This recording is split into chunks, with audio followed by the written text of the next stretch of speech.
Buen día. Hoy trataremos los tres puntos de conexión reales, personales y mixtos en el tema de Derecho Internacional Privado. Los desarrollaremos teórico-práctico. Bienvenidos a Reseñas Únicos Mayoristas.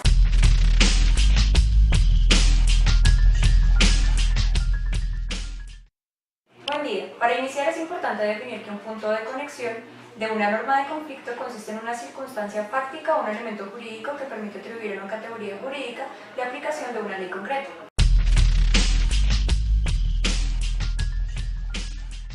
De la Universidad Colegio Mayor de Cundinamarca, entrevistaremos a la doctora Wendy Torres, especialista en Derecho Internacional. Doctora Wendy, háblele a la audiencia sobre los puntos de conexión. Los puntos de conexión están integrados primero por los personales.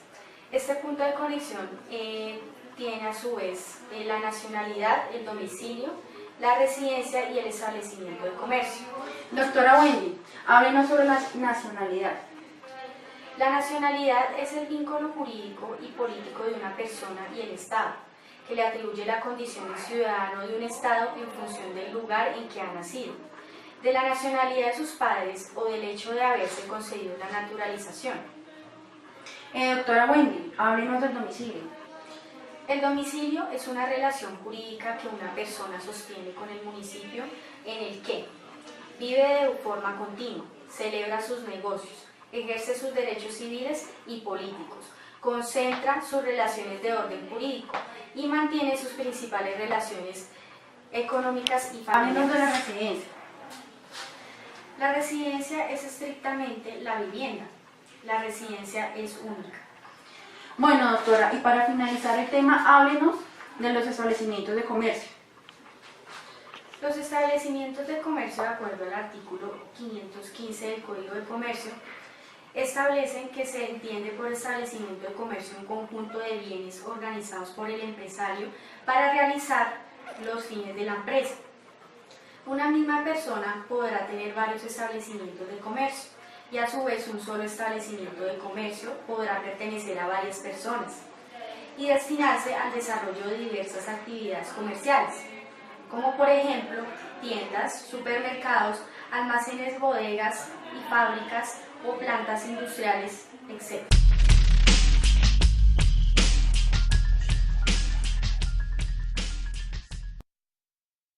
Hemos decidido contactar al doctor Julián Mora para que nos amplíe el tema de los puntos de conexión.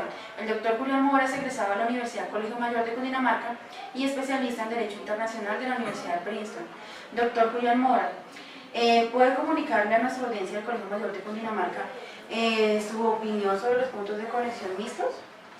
Claro que sí, lo primero a resaltar es que los puntos de conexión mixtos están integrados por 6 partes, lo que es el lugar de celebración del contrato, el lugar de ejecución del contrato, el lugar de constitución de la empresa, la autonomía de la voluntad, el lugar donde se encuentra el proceso y el lugar de explotación. Primero, del lugar de celebración del contrato, este puede entenderse como el lugar donde se firma o donde se negocia el contrato. El lugar en que se celebra el contrato siempre va a ser uno, lo cual coadyuva a darle al contrato internacional una mayor seguridad jurídica. Ahora, el lugar de ejecución del contrato es el lugar donde se debe realizar la actividad a la cual se contrata, es donde debe producirse el objeto del contrato. Tercero, tenemos el lugar de constitución de la empresa. Es el lugar donde crea la empresa, es decir, el lugar de nacimiento. El otro punto de conexión es el punto de la autonomía de voluntad. Este es básicamente cuando las partes ejercen dicha voluntad, puesto que no hay ninguna norma que efectuar. Se puede subdividir en autonomía conflictual y en autonomía material. La autonomía conflictual es el poder que tienen los particulares para elegir el derecho de sus relaciones contractuales. La autonomía material es mediante la cual las partes darán el contenido del contrato. Cabe recordar que los límites de esta voluntad se hallan en las disposiciones imperativas del ordenamiento designado por las partes. La autonomía de la libertad puede decidir además determinados actos como por ejemplo libertad para contratar, libertad en la forma en la que se hace el contrato en cuanto a la cosa, libertad de buena fe y lealtad negocial y libertad porque el contrato es ley para las partes. El otro punto de conexión es el lugar donde se encuentra el proceso. Este punto de conexión aplicará única y exclusivamente cuando exista un proceso judicial. Si éste existiere, debe primar el lugar donde se conoció inicialmente aquel proceso. Y el último punto es el lugar de explotación. Y este se aplicará cuando el objeto en el contrato sea la explotación de cierto recurso natural.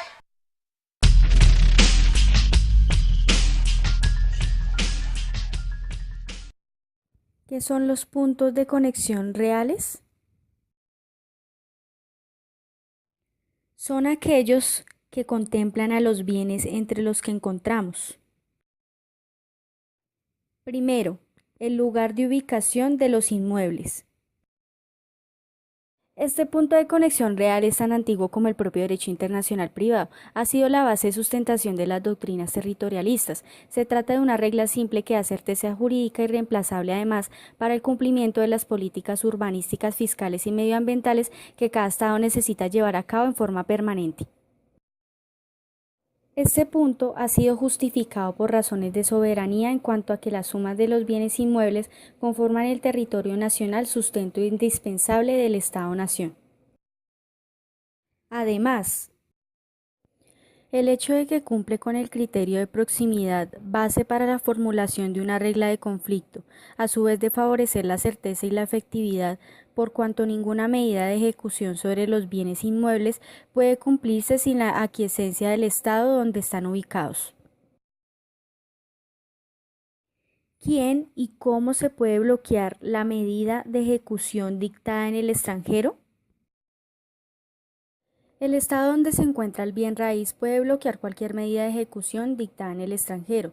Cuestiones tales como las expropiaciones o las servidumbres deben contar en consecuencia con el consentimiento irreemplazable de la legislación y de la jurisdicción del Estado donde está ubicado el bien. ¿Cómo se regula? El Código Civil en el artículo 20 rige los bienes ubicados en el país. De manera específica hace referencia a que los bienes situados en los territorios y aquellos que se encuentren en los estados y cuya propiedad tenga interés o derecho a la nación están sujetos a las disposiciones de este código, aun cuando sus dueños sean extranjeros y residan fuera de Colombia. Puesto que, con razón y autoridad, en ejercicio de los principios de autonomía y soberanía internacional, todos los actos y contratos realizados sobre bienes inmuebles ubicados en el territorio colombiano son regidos por la ley colombiana. Segundo, el lugar de la matrícula o el registro. Existen bienes cuya finalidad es la de desplazarse, tales como los buques, aeronaves, automóviles, camiones, entre otros. Estos no deberían regirse por leyes diferentes en función de sus desplazamientos. Este problema se ha solucionado por medio de la matriculación que permite utilizar una localización permanente y ficticia en el país de registro. Además, algunos de estos bienes frecuentemente se encuentran en espacios sin soberanía, por ejemplo en alta mar. La identificación del lugar de la matrícula o el registro de un buque se hace por medio del pabellón, que es la bandera que exterioriza su nacionalidad. Existe otra clasificación de los puntos de conexión reales. Desde otro punto de vista, se clasifican según su mutabilidad en fijos y mutables. En primer lugar, encontramos los fijos, que se refieren fundamentalmente a hechos pasados, el lugar de perpetuación de un delito o el lugar de celebración de un contrato. En segundo lugar, encontramos los mutables. Estos son aquellos que son susceptibles de sufrir modificaciones o cambios, por lo tanto, requieren su localización temporal, por ejemplo, el domicilio y la nacionalidad. Esta posibilidad de mutabilidad hace necesario que las normas de conflicto precisen temporalmente el punto de conexión. Así, establecerán, por ejemplo, el primero o el último domicilio conyugal, la última nacionalidad o domicilio del causante. Ahora los invito a que continúen viendo nuestro video para poner en práctica nuestra parte teórica.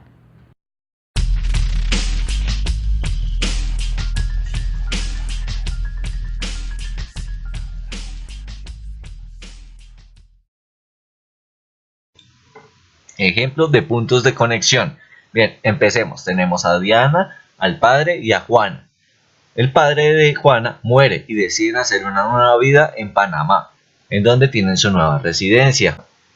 Diana conoce a Carlos y les gustaría conformar una nueva familia. Carlos decide adoptar a Juana y además de eso regalarle su casa que queda en Manizales, Colombia. ¿Qué debe tener en cuenta Carlos para este caso? Pues bien, debe tener en cuenta los puntos de conexión aplicables, personales para la adopción y reales para la donación. Igualmente, la ley del foro determinará qué ley se va a aplicar en el caso, según la nacionalidad, al igual que los convenios internacionales. En concreto, los puntos de conexión reales se determinarán por el lugar en donde se encuentre el bien, en este caso Colombia, allí se tramitará la donación. Pero en el caso de los puntos de conexión personales no se tendrá en cuenta la nacionalidad sino el domicilio, toda vez que el convenio es prohibitivo y determina que la adopción debe llevarse en el domicilio de la menor.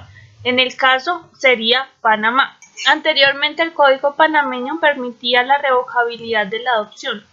En ese caso no se hubiera podido realizar la misma, toda vez que iría en contra del ordenamiento jurídico colombiano. Hemos llegado a la finalización de reseñas unicolmayoristas en Derecho Internacional Privado. Los estudiantes de noveno A agradecemos por el tiempo prestado. Mil gracias, hasta una pronta oportunidad.